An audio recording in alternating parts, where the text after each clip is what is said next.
తెలంగాణలో విద్యా వ్యవస్థ మరోసారి అవస్థల పాలవుతోంది. రేవంత్ తుగ్లక్ నిర్ణయాన్ని చూసి జనం ముక్కున వేలేసుకుంటుంది. ప్రభుత్వ విద్యా విధానాన్ని నాశనం చేసేలా రేవంత్ సర్కారు చేస్తున్న వ్యూహ రచన టీచర్ల మధ్య అగ్గిరాజేస్తుంది. అధికారంలోకి వచ్చిన ఏడాదిన్నరలో పేదల వెన్ను విరుస్తూ అన్నదాతల కడుపు కొడుతూ రేవంత్ రెడ్డి ఆడుతున్న డ్రామాపై ఇప్పటికే బగ్గుమంటున్న తెలంగాణ సమాజం తాజా నిర్ణయంతో మరింత రగిలిపోతుంది. ఓటుకు నోటు కేసు కుయుక్తులను విద్యాశాఖలో అమలు చేస్తున్న రేవంత్ తీరును చూసి బగ్గుమంటోంది. పొలాల మధ్య గెట్ల పంచాయతీ ఉన్నట్టు, విద్యార్థులపై ఏదో కక్ష పెంచుకున్నట్టు పేదల బడులను, గురుకులాలను గుంపు మేస్త్రి గుట్టుగా మట్టుబెట్టాలని చూస్తున్నారని ఉపాధ్యాయుల సంఘం బగ్గుమంటోంది.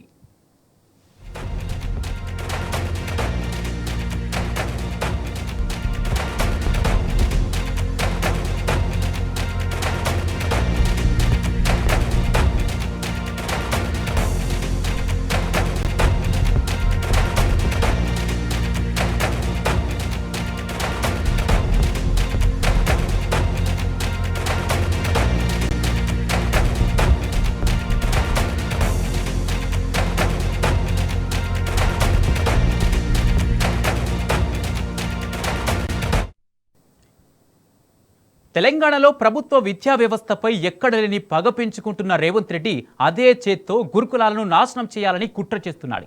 అందుకే విద్యాశాఖను ఎవ్వరికి ఇవ్వకుండా తన గుప్పిట్లో ఉంచుకొని పక్కా స్కెచ్ ప్రకారమే తుగ్లక్ విధానాలతో విద్యా వ్యవస్థను ఆగమాగం చేస్తున్నాడు. గురుకులాలను ఇప్పటికే సర్వనాశనం చేసిన రేవంత్ రెడ్డికి పేదల బడులపై, పేద విద్యార్థులపై కసి చల్లారినట్టు లేదు. క్రీడాకోటలో ఎస్జిటి పోస్టులను విచ్చలవిడిగా అమ్ముకుంటూ పబ్బం గడుపుతున్నారు. విద్యా సంవత్సరం ప్రారంభమైనా ఇంకా పుస్తకాలు, యూనిఫామ్స్ ఇచ్చే సోయి లేదు. కానీ తనిఖీల పేరుతో టీచర్ల నెత్తిన మరో భారం వేసే మరో పనికి మాలిన నిర్ణయం ఎందుకు తీసుకుంటున్నారో అర్థం కావడం లేదు. ఇదంతా చూస్తుంటే విద్యా వ్యవస్థను పైరేవిలకు రేవంత్ గేట్లెత్తేశాడనే అనుకోవాలా?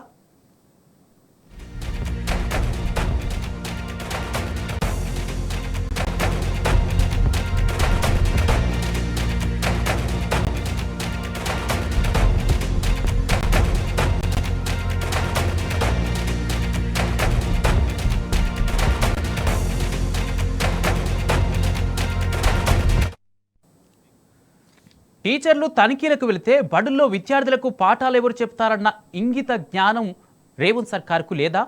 ఇప్పటికే ప్రభుత్వ విద్యాలయాల్లో టీచర్ల సంఖ్య తక్కువగా ఉంది. అలాంటి పరిస్థితుల్లో ఉన్న టీచర్ల నుంచి 2000 మందిని తనిఖీల పేరుతో పనిచేయకుండా చేస్తారా? విద్యా సంవత్సరం ఇలాగైనా ప్రారంభించేది? ఈ మాత్రం కామన్ సెన్స్ లేకుండా పనిచేస్తుందా రేవంత్ సర్కార్? అసలు లోయర్ క్యాడర్ టీచర్లతో పై క్యాడర్ బడుల్లో తనిఖీలు చేయడం అంటే అది తుగ్లక్ చర్య కాక మరేమని పిలవాలి? మెడకాయ మీద తలకాయ ఉన్నోడు ఎవరైనా అలా ఆలోచిస్తారా? అసలు తలాతోక ఉన్న పనేనా ఇది? టీచర్లు తనిఖీలకు వెళ్తే గెజిటెడ్ హెడ్ మాస్టర్లు, విద్యాశాఖ అధికారులు ఏం చేయాలి?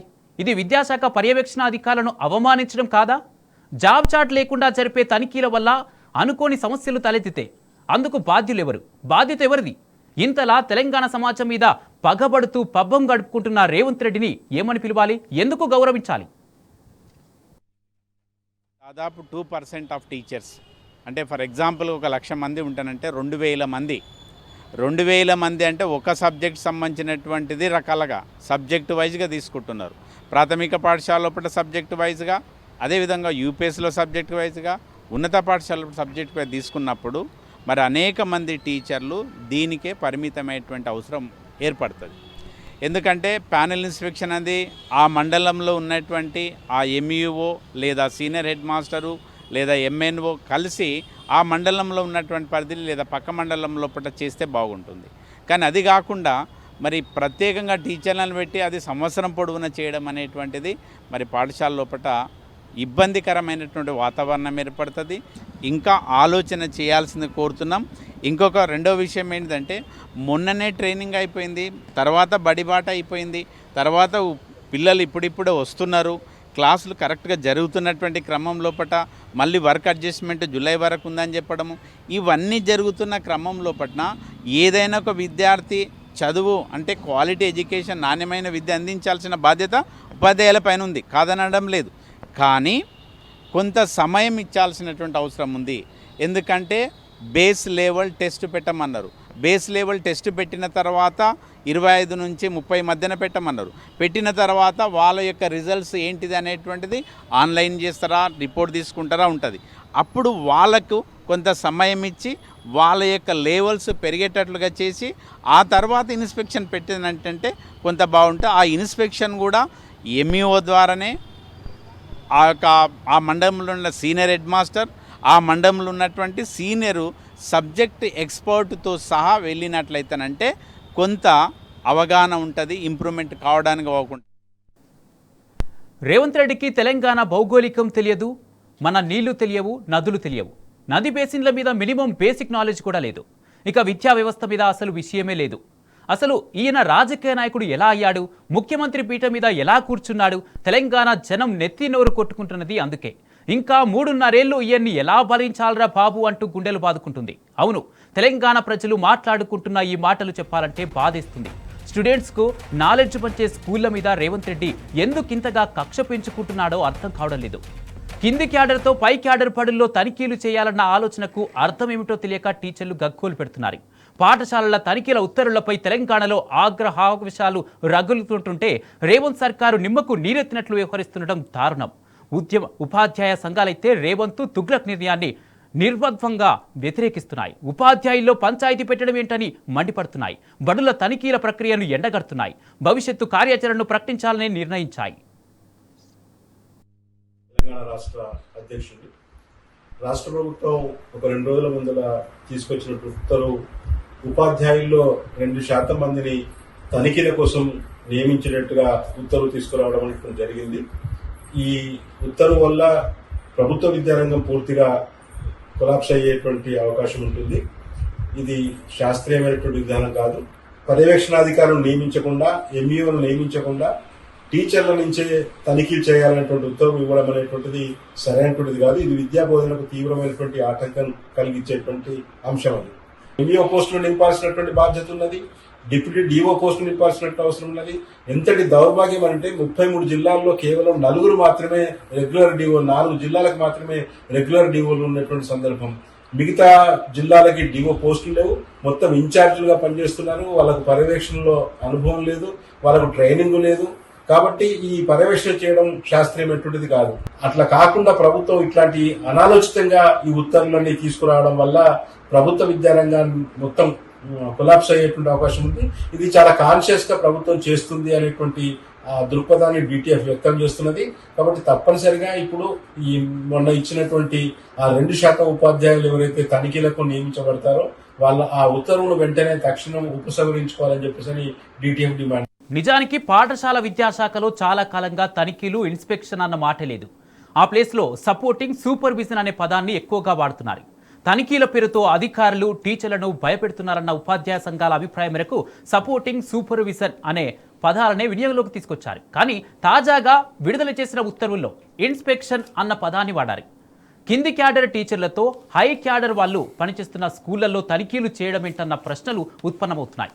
పై స్థాయి అధికారి వస్తే మానిటరింగ్, ఇన్స్పెక్షన్ అనాలి, కానీ కింది స్థాయిలోకి సెకండరీ గ్రేడ్ టీచర్లతో తనిఖీలు ఏమిటన్న అభ్యంతరాలు వ్యక్తమవుతున్నాయి. ఇటీవలే foundation literacy, numeracy, learning improvement programme అమలుకు మార్గదర్శకాలు ఇచ్చారు. పాఠశాల విద్యాశాఖ డైరెక్టర్ స్థాయి నుంచి జేడీలు, డీఓలు, ఎంఈల వరకు అన్ని స్థాయిల్లో పర్యవేక్షణ చేయాలని ఆదేశించారు. అలాంటిది మళ్ళీ కొత్తగా ఈ తనిఖీలేంటో, మార్గదర్శకాలేంటో అర్థం కావడం లేదంటూ టీచర్లు మండిపడుతున్నారు. చర్యగా మేము చెప్తా ఉన్నాం. పాఠశాలల పర్యవేక్షణను పెంచడాన్ని అందరము స్వాగతించాల్సిందే. ఉపాధ్యాయులు జవాబుదారీగా పనిచేయాలన్నా, విద్యా వ్యవస్థలో ఉన్న సమస్యలు బయటకు రావాలన్నా పర్యవేక్షణ వ్యవస్థ పటిష్టం చేయాలి, భౌతికంగా వాటిని కొనసాగించాలి.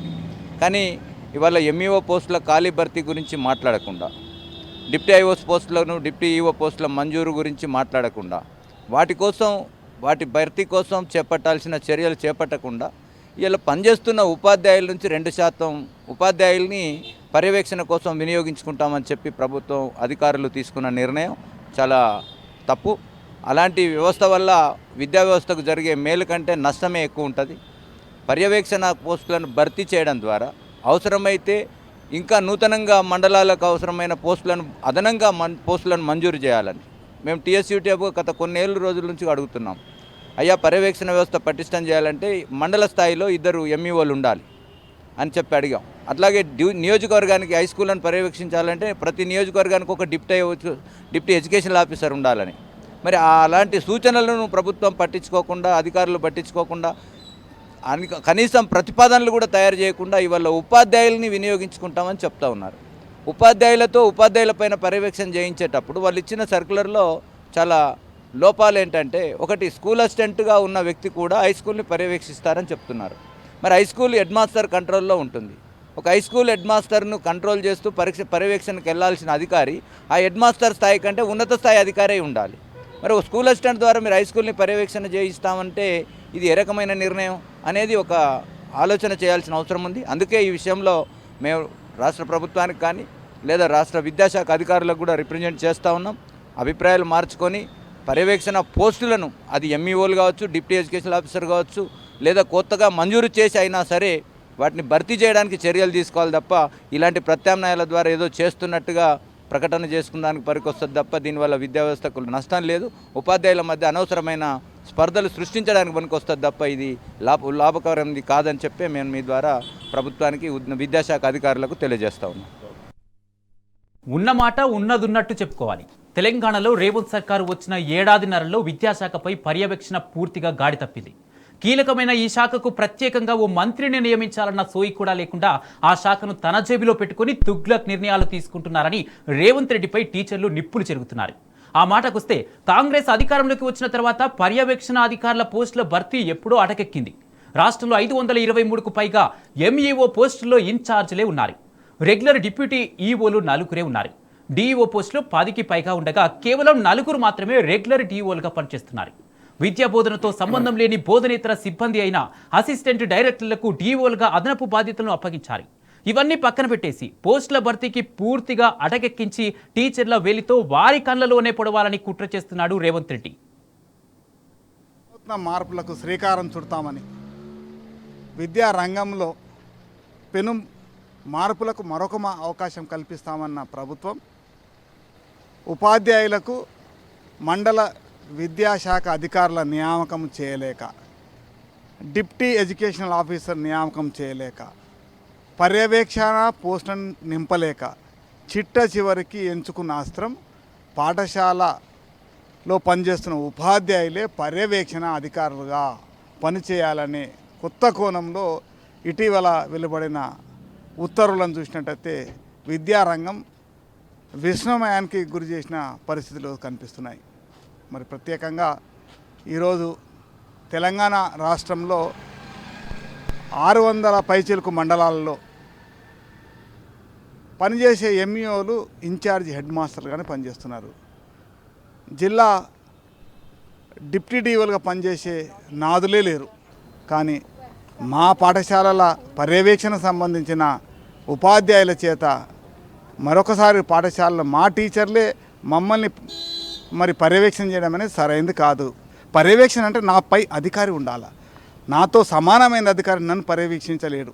కాబట్టి మరి ప్రభుత్వానికి ఇలాంటి విచిత్రమైన ఉత్తర్వులు తీసుకురావడంలో సహాయ సహకారాలు అందిస్తున్న అధికారులందరూ ఇప్పటికైనా వారు మరొక్కసారి గుర్తు తెచ్చుకొని ఉత్తర్వులను కూడా మరొకసారి సరిచూసుకొని ఈ ఇచ్చిన ఉత్తర్వులను రద్దు చేయాలని ఎస్టీయూ పక్షాన్ని డిమాండ్ చేస్తున్నాం.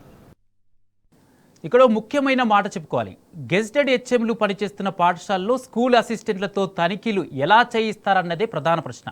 ఇది గెజిటెడ్ ప్రధానోపాధ్యాయులను ఖచ్చితంగా అవమానించడమే. ఉపాధ్యాయులంటే పాఠాలు బోధించాలి, అధికారులు వారిని పర్యవేక్షించాలి. కానీ పాఠాలు బోధించాల్సిన తమకు పర్యవేక్షణ బాధ్యతలు ఏమిటని టీచర్లు నిలదీస్తున్నారు. జాబ్ చాట్ లేకుండా తనిఖీలు చేయించడం వల్లే తలెత్తే సమస్యలకు బాధ్యులు ఎవరని ప్రశ్నిస్తున్నారు. తెలంగాణలో డివిఓలు, ఎంఈఓలు, మండల నోడల్ అధికారులు, కాంప్లెక్స్ హెచ్ఎంలు, గెజిటెడ్ హెచ్ఎంలు ఉన్నారు. వీరందరి ప్రధాన బాధ్యత పర్యవేక్షించడమే. అలాంటప్పుడు కొత్తగా ఉపాధ్యాయులతో పర్యవేక్షణ చేయించాల్సిన అవసరం ప్రభుత్వానికి ఏమొచ్చిందని మండిపడుతున్నారు. ఇటీవలే అన్ని స్థాయిల అధికారుల జాబ్ చాట్ ఏమిటో, విధులేమిటో చెప్పి లక్షలు వెచ్చించి శిక్షణ శిబిరాలు నిర్వహించారు. తాజాగా ఆ నిర్ణయంతో ఇప్పటిదాకా ఇచ్చిన శిక్షణలన్నీ వృధా అయినట్టేనా? లక్షలాది రూపాయలు బూడిద పాలైనట్టేనా? పర్యవేక్షణ పటిష్టత పేరుతో ఇలాంటి తుగ్లక్ ఉత్తర్వులు ఇవ్వడమేమిటని అడుగుతున్నారు.